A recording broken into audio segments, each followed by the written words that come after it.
On nous apprend souvent à poursuivre les bonnes études, le bon métier, le bon salaire. Mais que se passe-t-il lorsqu'on obtient exactement ce qu'on pensait vouloir, mais que quelque chose ne va pas? Mon invité du jour est avocat. Il a travaillé dans des structures prestigieuses. Il gagnait très bien sa vie. Et pourtant, aujourd'hui, il fait un métier qu'il aime davantage, mais au prix d'un sacrifice important. Et j'ai voulu comprendre pourquoi. Je suis avec Wendiam, qui est avocat. Il a un parcours particulièrement intéressant. Et nous allons voir ensemble qu'il a dû faire face à un sacrifice très important au profit d'un métier qui lui correspond vraiment. Bonjour Wendiam. Bonjour le boss, bonjour le beau, bonjour Cédric. Merci d'être venu sur la chaîne. Quand tu étais étudiant en droit, comment tu imaginais ta future vie professionnelle? Alors d'abord merci beaucoup Cédric de m'avoir invité, voilà pour qu'on échange. Et je voulais te dire déjà te féliciter pour l'initiative que tu prends parce que tu te souviens, voilà, tu m'en as parlé et on a discuté et je t'ai dit que je trouvais que le fait que tu te concentres sur ce genre de sujet, non seulement tu partages aussi toi ton expérience, mais ça va parler à beaucoup de monde. Et d'ailleurs, tu vois, j'ai pas hésité, ça m'a fait plaisir ton invitation. Merci. Alors, pour revenir à ta question, alors quand j'étais étudiant en droit, alors pour être honnête avec toi, je n'avais pas vraiment d'imagination de la vie professionnelle en tant qu'avocat. Tu vois, parce que j'ai pas d'expérience, je suis pas issu d'une famille où il y a un avocat, où il y avait déjà cette profession-là de sorte à ce que je la connaisse, tu vois, même si j'aimais beaucoup le sujet. Mais tu as des imaginations, par contre, je crois que c'est plus des désirs, en fait, voilà, des souhaits, qu'une réelle imagination, parce que moi, en tout cas, personnellement, je n'avais pas de quoi comparer. C'était voilà, des désirs de travailler pour le droit en se disant je veux que dans mon futur, dans mon futur métier, parce que même en étant étudiant en droit, j'étais pas sûr j'allais finir avocat. Avocat, c'était encore après, quoi. D'accord. Voilà. D'accord. Mais en faisant le droit, c'était l'utilité sociale. C'était s'imaginer bien sûr l'impact qu'on a sur la vie des gens. Sur la société, oui. Voilà, sur la société. Il y avait bon, on parle souvent du côté prestigieux, etc. Et c'est vrai que, en tout cas, une fois que tu deviens avocat et que tu mets la robe, c'est vrai qu'il y avait ce côté prestigieux et tout, mais il y avait un petit fantasme derrière aussi. Non, moi c'était pas pas une motivation du tout. Non, c'était vraiment plus le côté justice, droit, société, justice, droit, société. Ça ajouté aux langues. Voilà, donc je m'imaginais en tout cas un métier dans lequel j'aurais une vie confortable en termes de. D'accord. Voilà. D'accord. Bon, on est la génération 90, donc même avant la question de confortable, déjà que j'aurais un métier. Voilà, parce que voilà, l'avocature, c'est quand même, voilà, c'est.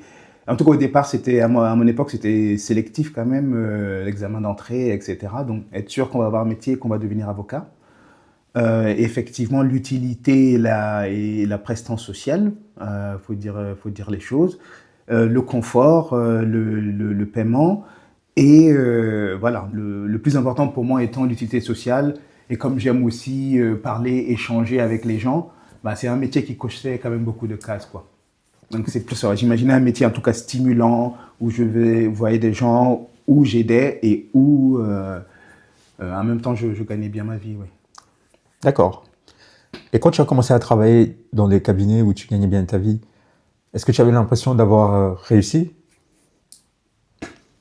Ah, ça c'est une très bonne question. Est-ce que j'avais l'impression C'est vrai que toi tu m'as dit que tu n'étais pas dans le fantasme, mais bon, pour beaucoup de gens, quand on dit avocat, effectivement, on pense à la robe, c'est quand même prestigieux, le métier d'avocat. Donc, une fois que tu es devenu avocat et que tu travaillais dans des cabinets, comme tu m'as dit, les grands cabinets dans lesquels tu travaillais, comment tu te sentais à ce moment-là? Est-ce que tu avais l'impression d'avoir réussi ta vie, d'être arrivé, si je peux dire comme ça?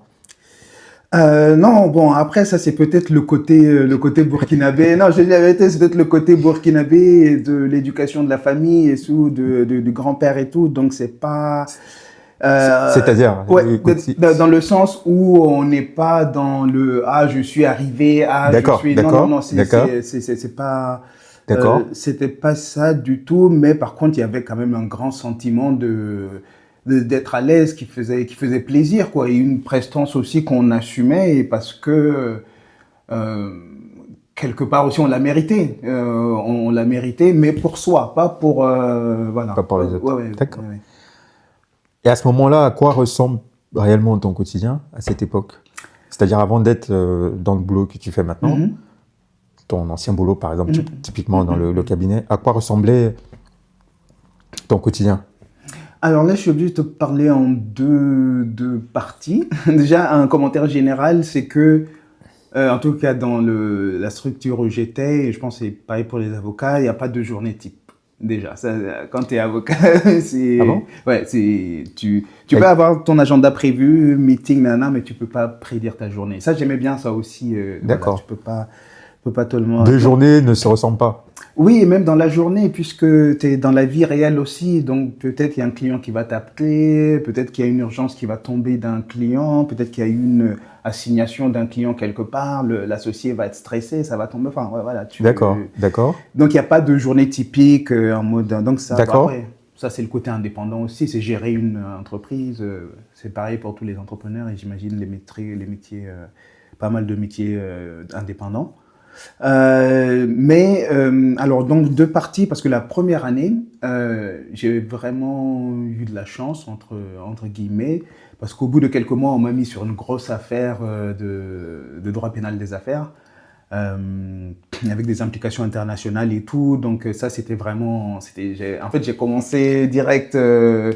Après quelques difficultés avec la première associée, je ne sais pas si on va aborder la question de voilà, d'accord.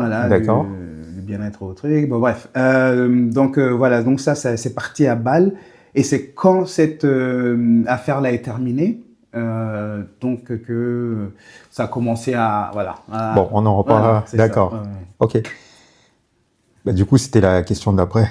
À quel moment tu as commencé à sentir que quelque chose n'allait plus?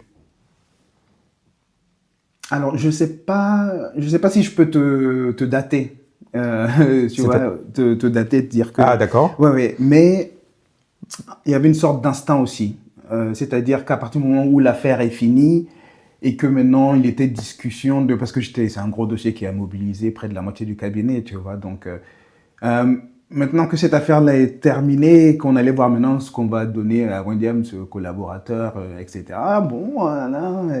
Et il y a quelqu'un qui s'occupait notamment des... je ne veux pas rentrer dans les détails parce que c'est un cabinet que j'ai adoré. Et franchement, j'ai adoré les 4 ans d'expérience. Hein.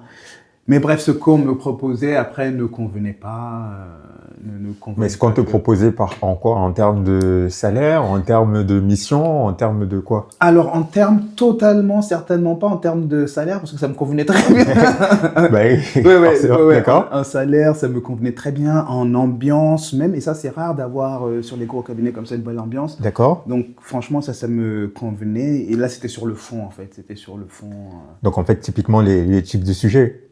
Oui, plus le type d'exercice même que le type de sujet, et on en discutait, et si je veux résumer ça, je veux dire que j'apprenais pas le métier quelque part, parce que trop grosse structure, parce que voilà. Et après, ça, pour le coup, ça dépend vraiment il y a des gens à qui ça convient parfaitement, mais voilà, moi, c'était pas... Les 4 années étaient très bien, et puis après... Est-ce qu'il y a un moment où tu t'es dit, je ne peux plus continuer comme ça, il faut que je fasse quelque chose, il faut que je change quelque chose? Oui, en plus, je pense que dès le départ, voilà, quand j'ai vu que ça commençait à tourner vers cette cornerisation un peu entre guillemets, je veux pas être trop dur, mais bon, oui. C'est ce qui était prévu. Mais il y en a d'autres personnes qui auraient été à ma place et qui ont dit « Ah, mais alléluia, pain béni, je fais juste les trucs là, en plus je me prends pas trop la tête, je suis bien payé, je reste, tu vois, tant mieux. » D'accord. Donc, ouais, c'est pas... Bon, mais du coup, après, bon, je suppose que tu n'as pas forcément envie d'entrer dans tous les détails, mais si je comprends bien, tu as fait 4 ans dans la boîte, les 2 premières années, ça se passait bien. Après, pour X ou Y raison, tu as commencé du coup... au début, tu faisais des sujets intéressants et après, tu as commencé à faire des sujets moins intéressants. C'est ça qui a été le déclic, qui a fait en sorte que tu veuilles aller voir un peu... Voilà, le fait que j'apprenais plus le métier et que j'allais arriver sur 4 années d'expérience et que j'avais pas l'impression d'être un avocat qui a 4 ans d'expérience, quoi. D'accord. Voilà. D'accord. Voilà. Et je voulais aussi un peu de politique et de diplomatie. Voilà. C'est ce qui te manquait? Qu'est-ce qui te manquait le plus? Ce qui me manquait le plus, c'était déjà le travail en anglais. Donc, tu vois, on revient quand même en anglais. Ah, c'est pas en anglais? Pourtant, c'était un cabinet ouais, c'est ça, anglo-saxon. Ouais, non, absolument. Mais c'était un cabinet parisien surtout. D'accord. Voilà. Enfin, parisien dans le sens où on était sur l'antenne parisienne, quoi. D'accord, d'accord. Donc, non, dans mon daily, quand j'ai fait de l'arbitrage international, c'est là où j'ai eu un peu d'anglais. Mais malheureusement, sur l'anglais, c'était résiduel et ça, voilà. Et l'anglais, c'est rédhibitoire pour toi? Ah oui, il faut que je travaille en anglais. D'accord. Ok. Quand tu as décidé de partir, est-ce que tu as eu une peur? À ce moment-là, parce que si je comprends bien, donc, tu es confortable, tu gagnes bien ta vie, tu gagnes très bien ta vie, il y a une bonne ambiance, mais il y a le côté où t'apprends pas. Donc, quand tu décides de partir, de regarder un peu ce qui se fait à côté, ailleurs, est-ce que tu as une peur? Est-ce que tu sais que tu peux perdre des choses? Est-ce que tu es prêt à perdre des choses à ce moment-là? Alors, j'essaie de me remettre dans le moment. Il y avait une conscience, il y avait une sorte de bataille dans la tête.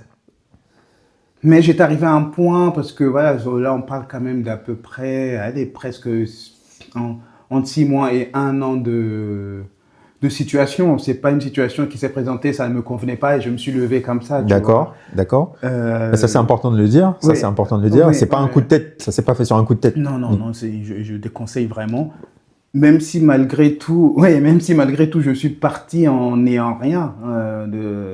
Voilà, même ce que j'ai fait, je suis pas sûr de conseiller. J'ai bien mûri jusqu'à savoir que bon, là, je vais partir.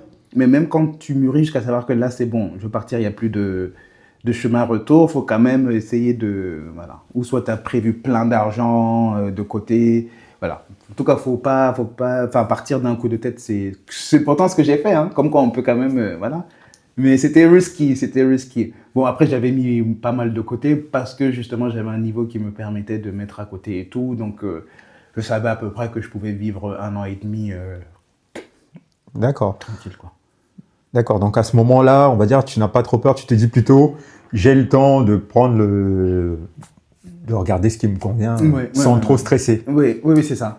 En gros, je me laisse 1 an, voilà, pour checker tout. Ce qui est plutôt un bon avantage, parce que c'est pas donné à tout le monde. Oui, c'est pas donné à tout le monde, mais plus tard j'ai appris aussi que il suffit pas, faut pas trop tarder non plus, quoi. Faut pas trop tarder et faut vraiment savoir. Faut pas trop tarder, c'est-à-dire dans quel sens? Dans le sens, faut pas. Si tu fais ça, c'est bien d'avoir un plan. C'est peut-être pas, faut pas trop Oui, ça c'est bien. Voilà. C'est bien.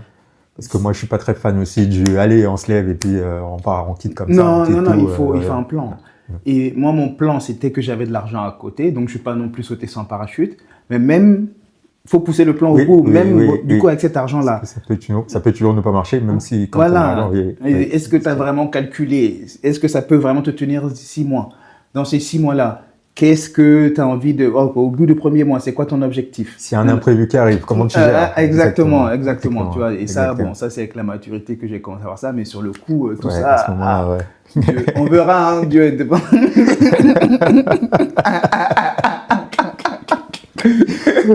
Alors que... non, il faut planifier, mais c'est des leçons de vie aussi, j'imagine. D'accord, oui, c'est une belle leçon de vie.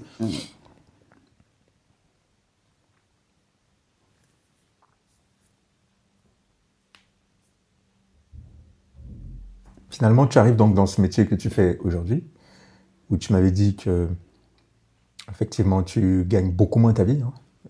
Si tu peux me permettre de parler de chiffres, où tu m'as dit que tu as pratiquement divisé ton salaire par 3 ou par 4, mais que tu adores ce que tu fais et ça correspond un peu à ce que tu recherchais à faire, à ce que tu avais envie de faire. Qu'est-ce qui te correspond davantage dans ce métier? Qu'est-ce qui te plaît dans ce métier? Qu'est-ce que tu es allé chercher dans ce métier?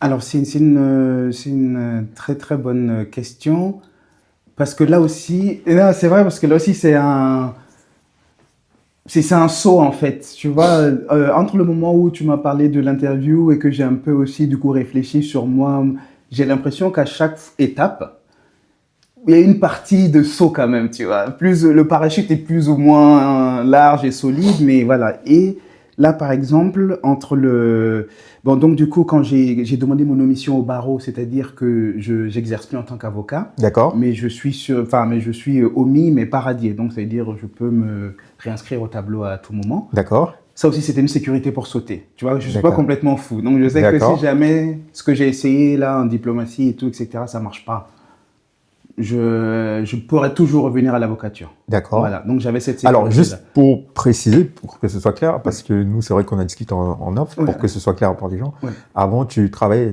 ce que tu as expliqué que tu avais l'impression de pas apprendre plus de compétences, c'est qu'avant, tu faisais vraiment que de l'avocature. Oui, c'est ça. Et que toi, tu avais envie de travailler dans un sujet où tu sens que tu impactes plus, enfin, je sais pas, la diplomatie, ou est-ce que tu peux développer un peu? Oui, alors, c'est pas que l'avocature, c'est-à-dire que c'est l'avocature telle que je l'exerçais dans le cabinet. D'accord. Par exemple, si j'étais dans un cabinet où on était par exemple 3 personnes, je pense peut-être que j'aurais continué et aujourd'hui je serais encore avocat parce que j'apprendrais le métier, même si c'est plus compliqué et que peut-être j'aurais été moins payé, etc. Donc, ça c'est plus, donc c'est pas plus le côté impact, c'est plus le côté apprentissage du métier. D'accord. Et utilité.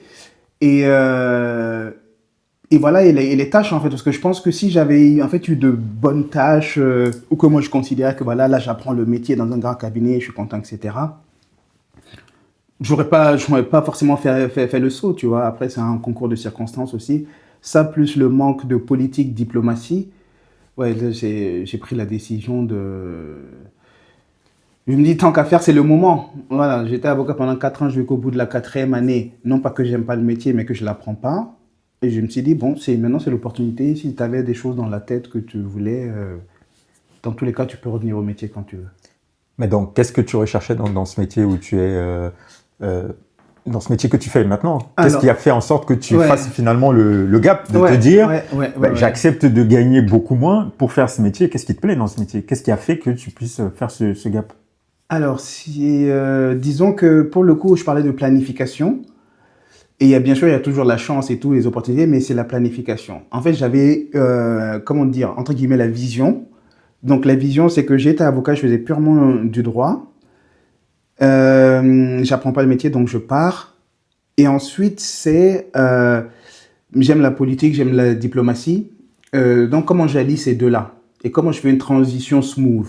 Tu vois? Donc, j'ai eu la chance, j'ai été du coup au barreau de Paris cette fois en tant que conseiller juridique au service international. D'accord. Voilà, donc c'est là qu'on a commencé à allier droit avec questions politiques, diplomatie. D'accord. Après ça, j'ai fait 2 ans au Conseil national des barreaux au service international. D'accord. Donc on est diplomatie, même si ça reste pour les avocats. Donc à la fois, je suis dans la profession, je l'exerce plus techniquement, scientifiquement, mais je suis sur les grandes questions stratégiques, etc., autour de la protection des droits, protection et défense des avocats, etc. D'accord. Donc, encore un lien. Et aujourd'hui, Dieu merci, je suis au ministère des Affaires étrangères. Et le gap entre les deux, là pour le coup, la section se faisait vraiment avec tout ce qui est métier d'avocat, réellement. Tu vois. D'accord. Et ce qui me plaisait le plus, c'était les questions internationales. Tu sais, dans ma famille, j'ai eu la chance d'avoir des personnes qui ont eu déjà des fonctions dans ça. Donc, on était un peu bercés.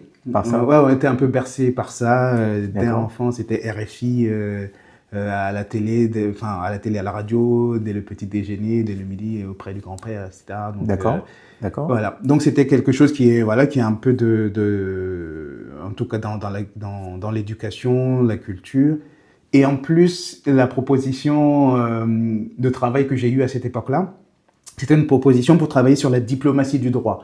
Donc tu vois, j'avais encore cette chance-là de garder le droit dedans, mais là en faisant purement de la diplomatie. À ce moment-là, du coup, tu n'as pas pensé du tout au salaire qui allait être divisé? Parce que je suppose que c'était un choix dur. Comment tu as géré, ça? Si, j'y ai pensé forcément parce que, par exemple, entre le Conseil national des barreaux et le travail au ministère là, même s'il y a les négociations, mais tu as déjà la fourchette. Nous, on avait une fourchette donc je savais même la fourchette haute n'était pas dans le cadre de mon ancien truc. Donc, mais non, là, j'ai privilégié l'intérêt L'intérêt...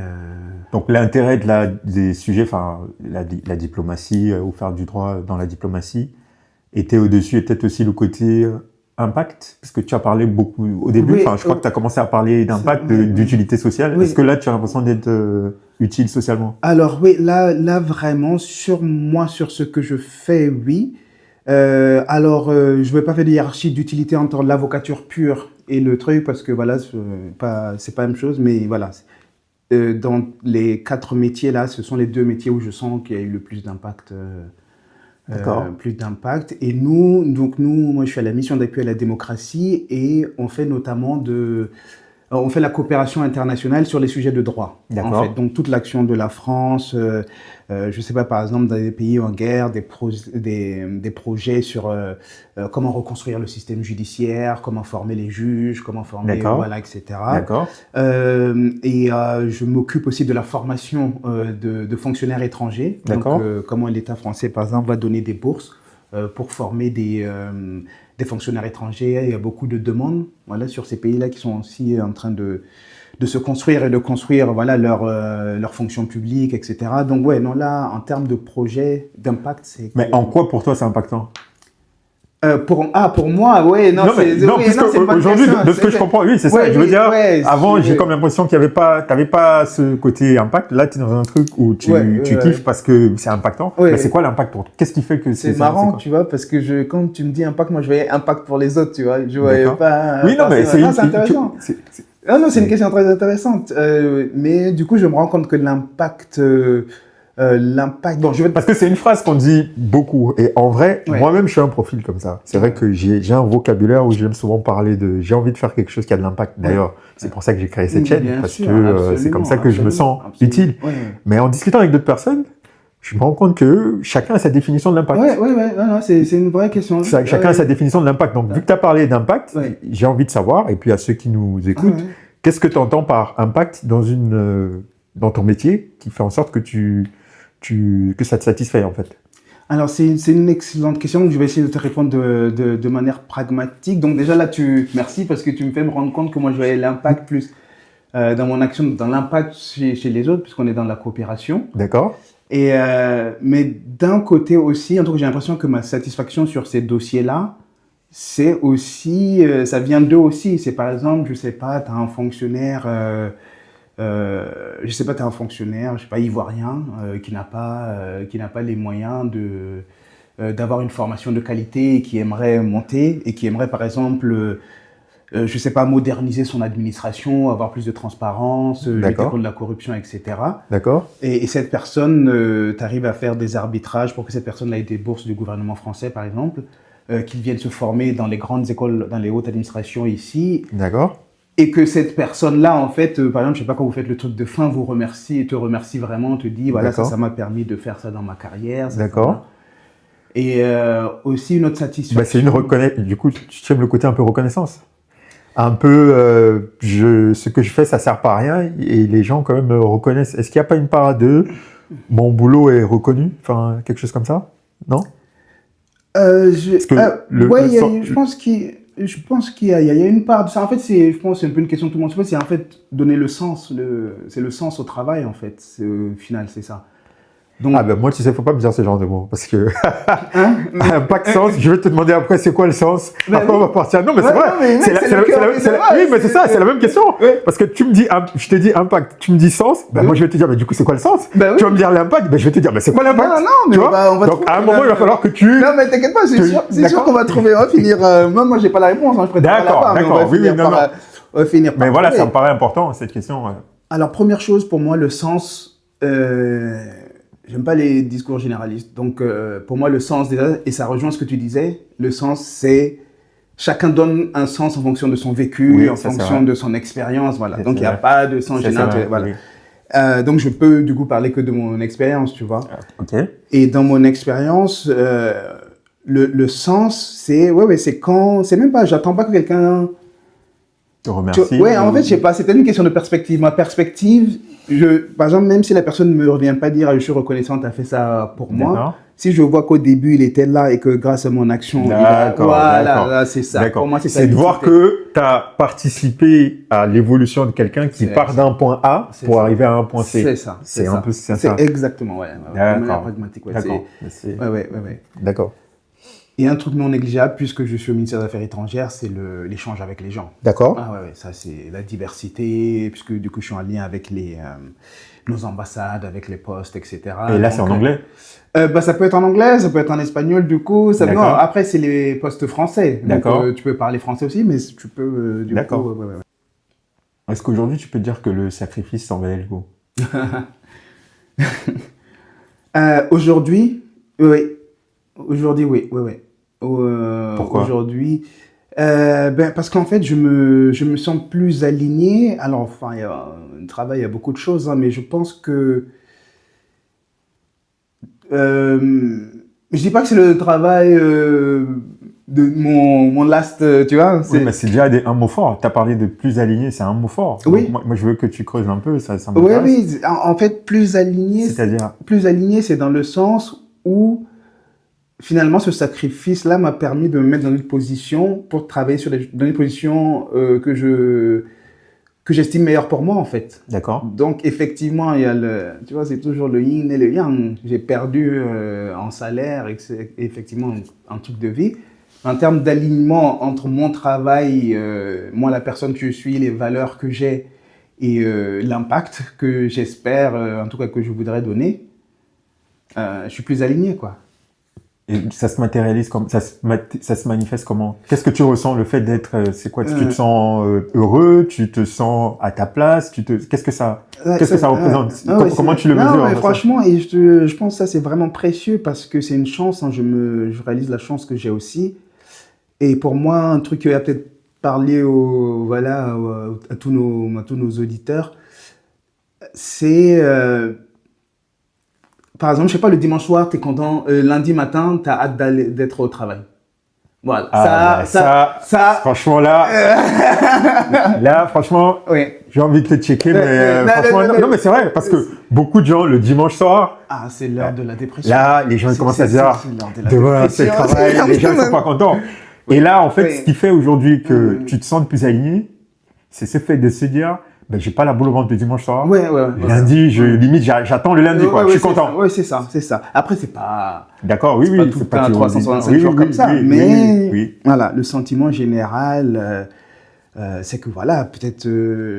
Enfin, là, bientôt, j'ai des exercices là où je vais devoir écrire peut-être des discours pour le ministre et tout, pour les événements que j'organise, pour la défense du droit et tout. Donc, ouais, après, bon, il y a ces downsides aussi, parce que trop de travail, parce que une grande surcharge administrative et encore, je pense, du travail à faire dans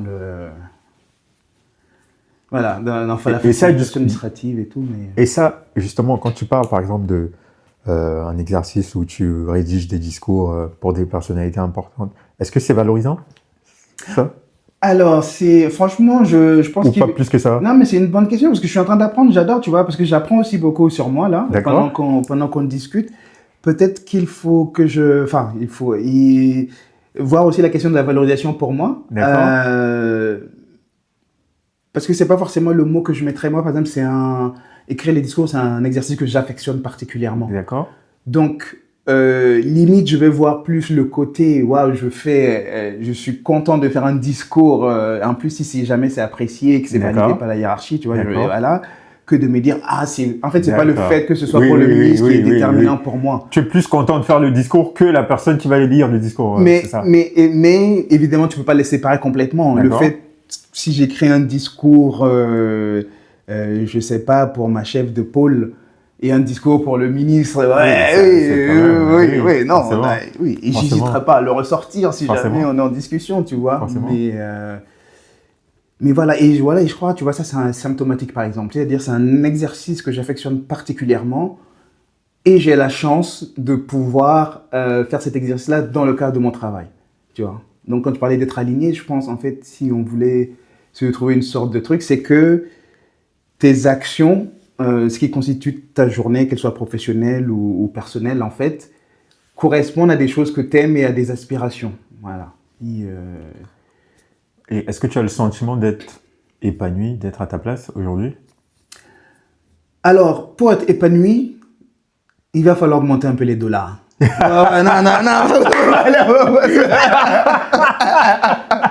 Non, pas se mentir. D'accord. Non. Le reste, là, j'ai checké pas mal. Ok, déjà, Dieu merci. Ok, grateful, je ne vais pas faire l'ingrat. D'accord. Voilà, mais si Dieu avec pouvait, un peu plus de dollars, voilà, ce si serait Dieu pas mal. pouvait faire qu'on arrondisse un peu plus là. Ce serait pas mal. Franchement, si. Non, bon, ça, c'est un rêve. D'accord. Moi, je te dis le plus grand rêve et le moyen après. D'accord. Le plus grand rêve, si je pouvais te payer comme j'étais avocat pour faire ce que je fais aujourd'hui, là. D'accord. Voilà, là, on a la combinaison gagnante.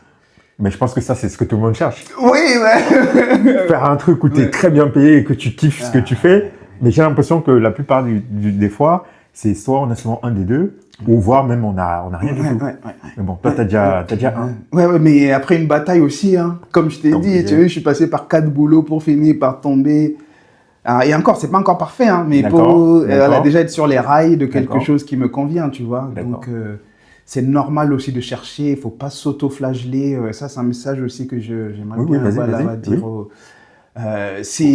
En fait, on peut pas comprendre quelque chose quand on n'a pas eu l'expérience de cette chose-là. Ça a l'air bête, mais en fait, la vie, bon, je sais qu'on est en France, on aime bien faire les intellectuels, les grandes théories, mais parfois la vie, c'est terre à terre aussi. Donc, c'est avec les expériences qui vont te façonner et au final te montrer ta route au truc. Donc, si tu n'arrives pas à trouver tout de suite, c'est pas grave. Faut pas trop s'auto-flageller. Mais par contre, il ne s'agit pas de dormir. Il faut aller chercher l'information. Il faut aller être proactif, etc. Ah ben c'est très intéressant. Ouais.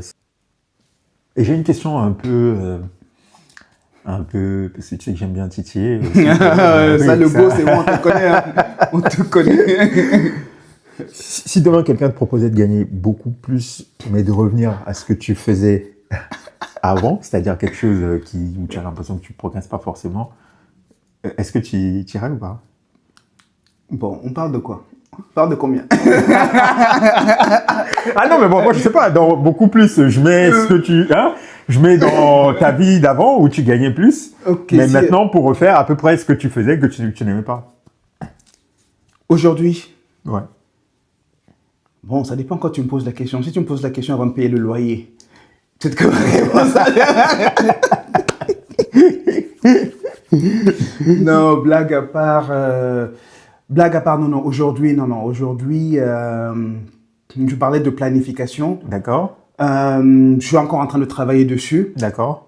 Mais en fait, c'est pas une question, c'est pas facile à répondre. Oui, je sais. Déjà, en tout cas, merci pour ton ouverture. Non, avec grand plaisir. C'est pas facile à répondre à ces questions, mais je pense que si ça s'inscrit dans un plan, en fait, tu vois la différence. Par exemple, si ça s'inscrit dans un plan où là où je suis maintenant. Qu'est-ce que t'appelles plan? Un plan, c'est par exemple de se dire dans 5-10 ans, je vais être là. Ah, d'accord. Voilà. Ok. Donc, si par exemple, là cet échelon s'inscrit dans un plan où je sais que dans 5 ans, donc j'aurais progressé dedans, mais qu'en plus, je me suis fixé un objectif de truc, tu vois, ça te dérange moins pour l'instant, ce truc-là, parce que tu as un plan où tu sais que ça va augmenter. D'accord.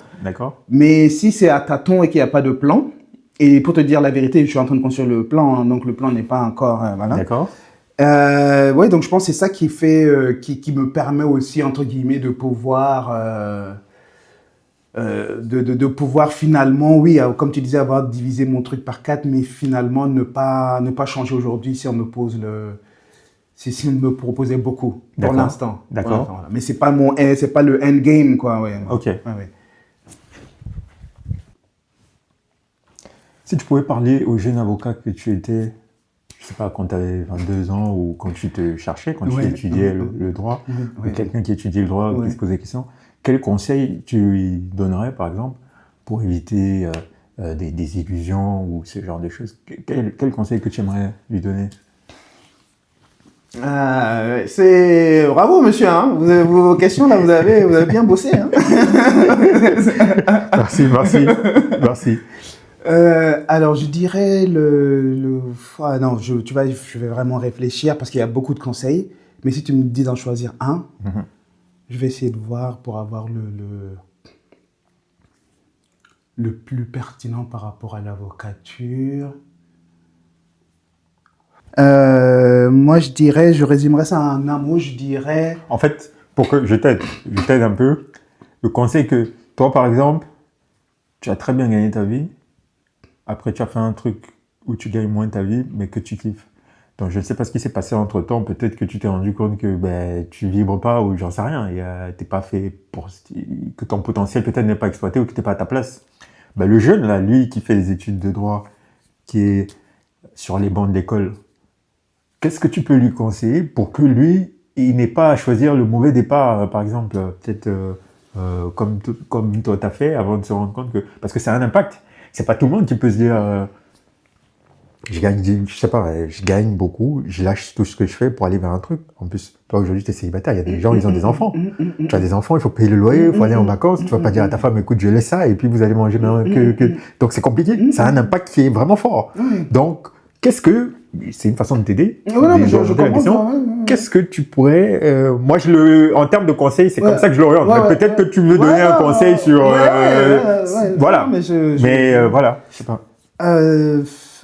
En fait, moi, j'ai du mal à donner des conseils, tu vois, parce que c'est un peu comme je te disais. En fait, tu vois, par exemple, là, tu as qualifié, tu disais mauvais départ. Mais bon...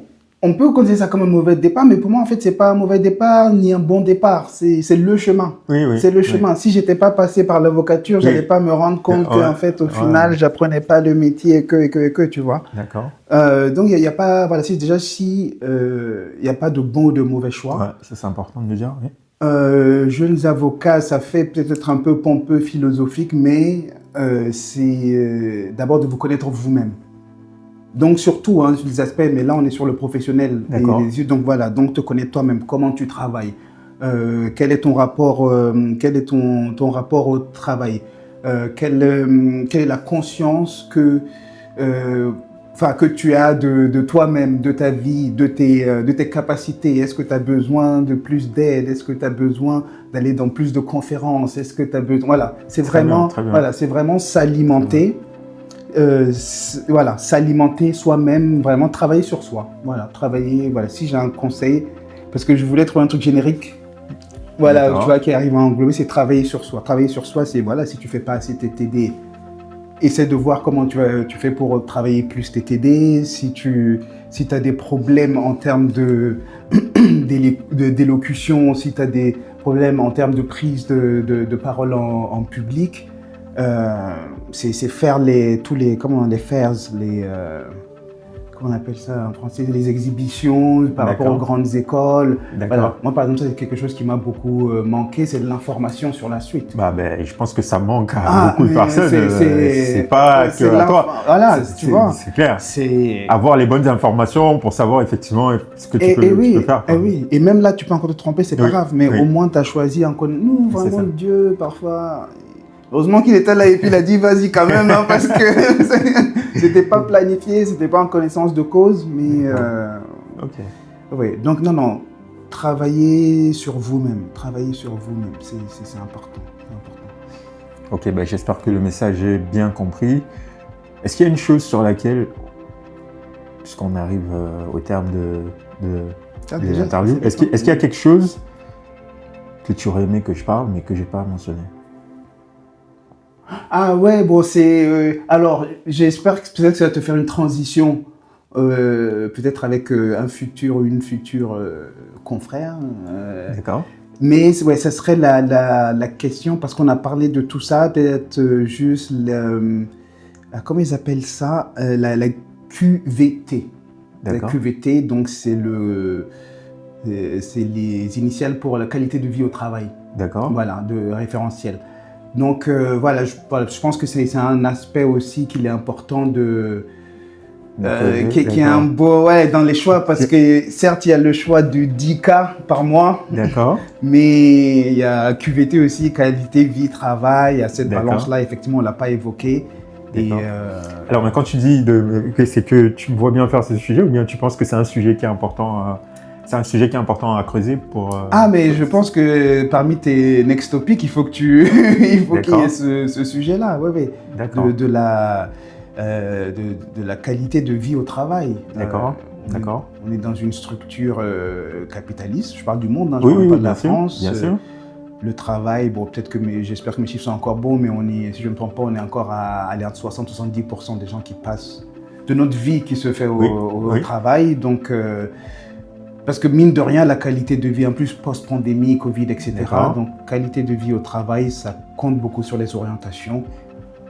Alors que peut-être les générations avant, ils auraient sacrifié beaucoup sur ça. Oui, c'est vrai. Non, c'est vrai. Bah, en tout cas, je note. Et je note.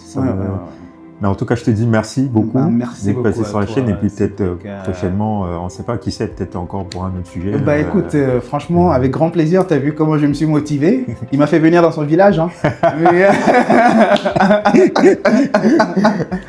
Mais avec grand plaisir, bon, puisqu'on parle de ça, tu vois, peut-être c'est un sujet qui est peut-être un peu connexe aussi, et la question du harcèlement, la question des violences, enfin, c'est vraiment bien-être au travail au sens général, quoi. Donc, il y a la paix, il y a comment est organisé, il y a le management.